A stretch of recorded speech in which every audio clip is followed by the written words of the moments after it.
Manakae chenori mara tilwa dhimbele gimiwe chemanyien. Jima pok oyangi no monja pis mara seneta Mabusia Okiya Omtatah mani kaunti Mabusia kendo lal kod mwandu maga pis no koreo koda ka oboke mantire kod ote maiye.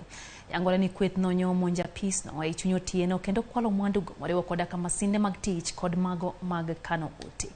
Apisa matayo pis no dwaro ni obila otim nonro matut kendo fwenyo ji ma otimo tim makamano. Kamishna Mabusia Kipchumba Ruto oyango monji makamano.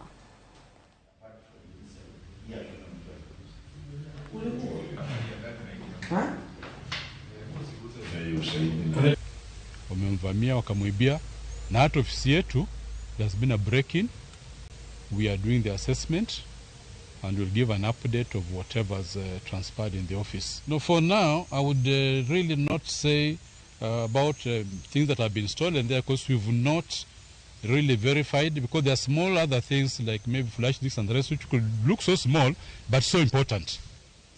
So we are going to do an assessment of what has been stolen and give a report. Matumaini yetu ni kwamba vitengo vya usalama vitafuatilia jambo hili ili wahusika wote waweze kutiwa mbaroni, na wakipatikana itakuwa funzo kwa wale wengine ambao wana wazo la